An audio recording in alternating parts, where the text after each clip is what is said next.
سب سے پہلے ہم خواتین کے حقوق کی بات کریں گے اور مرد کے فرائض کی بات کریں گے۔ قرآن مجید میں اللہ تعالیٰ فرماتے ہیں وَعَاشِرُوهُنَّ بِالْمَعْرُوفِ، مردوں کو خطاب کر کے فرمایا کہ عورتوں کے ساتھ بھلے طریقے سے زندگی بسر کرو، معروف طریقے سے زندگی بسر کرو، عمدہ طریقے سے زندگی بسر کرو۔ حجۃ الوداع کے موقع پر نبی صلی اللہ علیہ وسلم نے خطبہ دیتے ہوئے فرمایا کہ یاد رکھو کہ تم پر تمہاری بیویوں کے کچھ حقوق ہیں اور تمہارے کچھ حقوق ان پر ہیں۔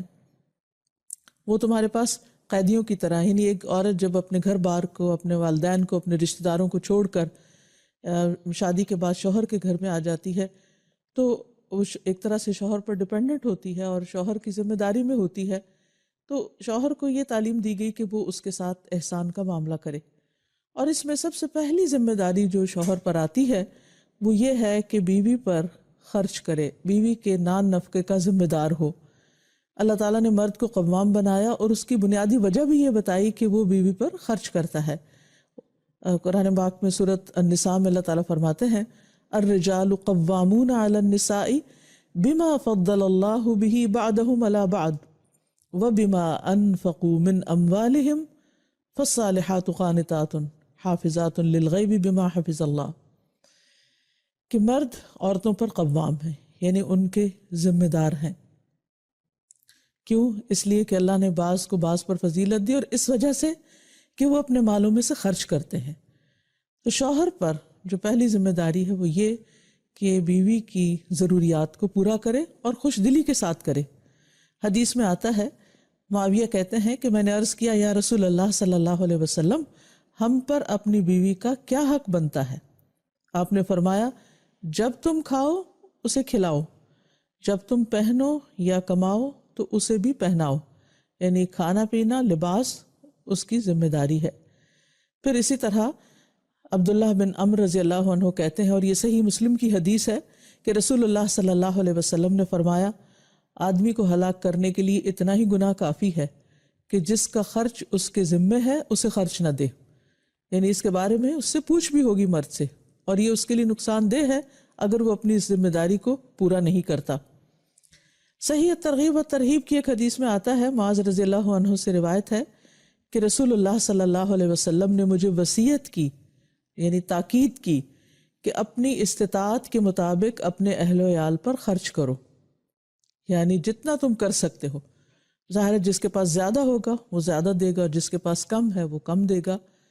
لیکن بہرحال اسے یہ ذمہ داری پوری کرنی ہے۔ آپ صلی اللہ علیہ وسلم نے اس کے علاوہ جو شوہروں کو تاکید کی ہے وہ ہے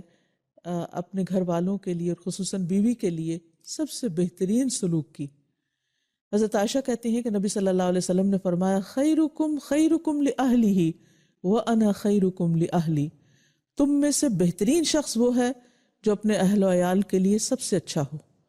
اور میں تم میں سب سے زیادہ اپنے اہل و عیال کے لیے اچھا ہوں۔ یعنی ایک انسان کے اخلاق کا معیار یہ نہیں کہ وہ باہر اپنے دوستوں کے ساتھ کیسا ہے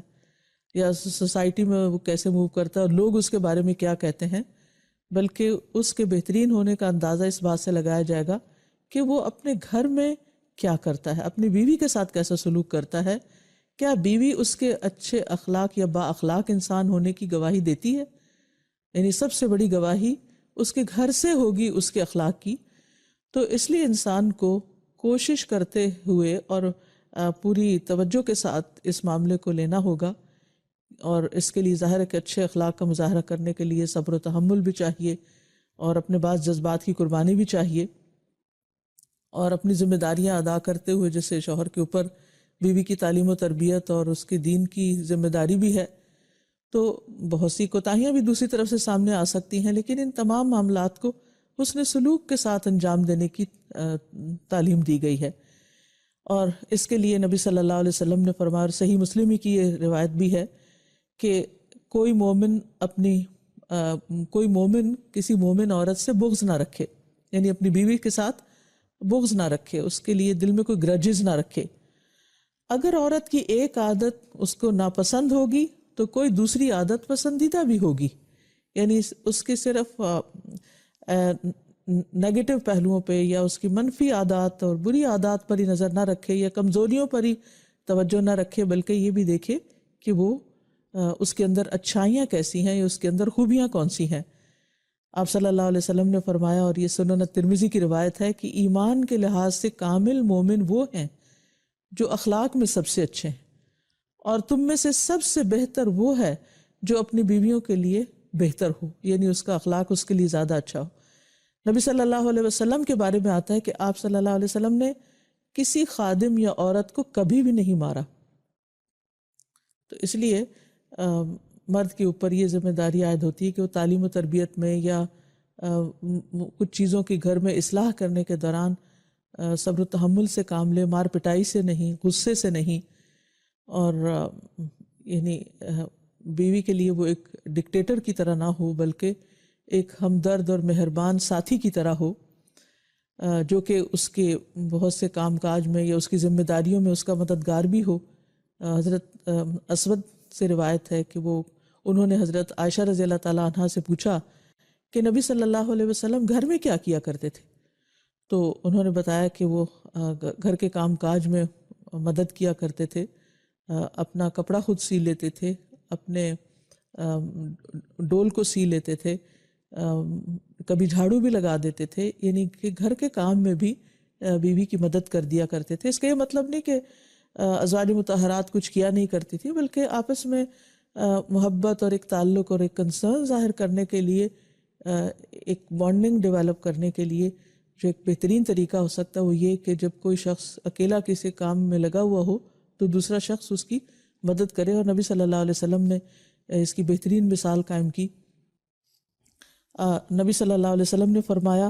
ہر وہ بھلا کام جو تم اپنے گھر والوں کے ساتھ کرو وہ ان پر صدقہ ہے،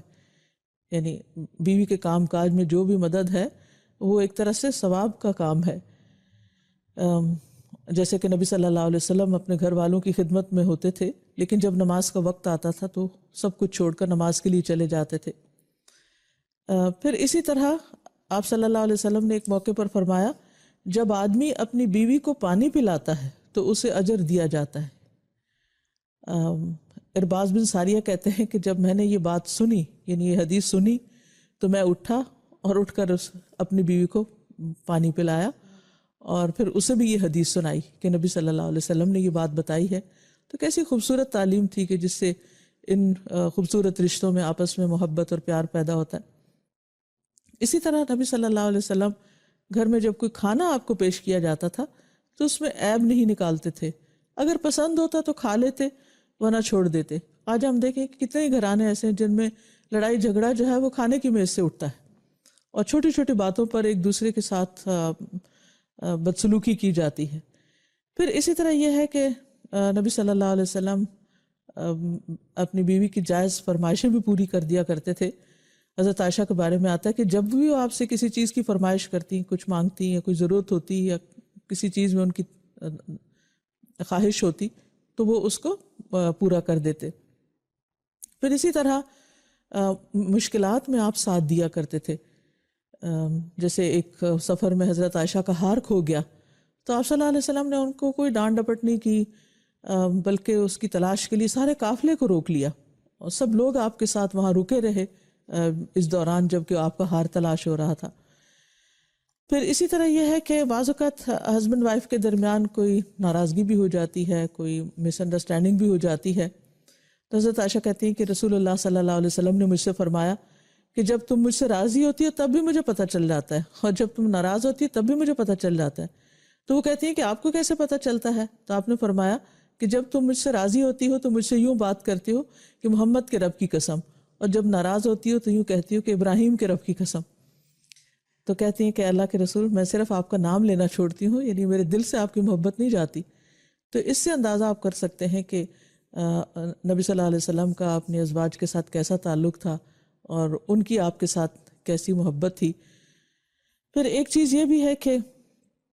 بیوی کے والدین کو شکایات نہیں لگانی چاہیے، اور اگر بیوی کے سے کوئی ناچاکی ہے یا کوئی ناراضگی ہے یا کسی چیز میں کوئی کمی محسوس ہوتی ہے، تو حضرت عمر کہتے ہیں کہ ایک دن میں کچھ سوچ رہا تھا کہ میری بیوی نے مجھ سے کہا،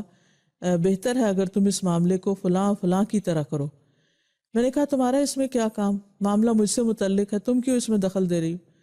تو اس نے کہا خطاب کے بیٹے تمہارے اس طرز عمل پر مجھے حیرت ہے، تم اپنی باتوں کا جواب بھی برداشت نہیں کر سکتے،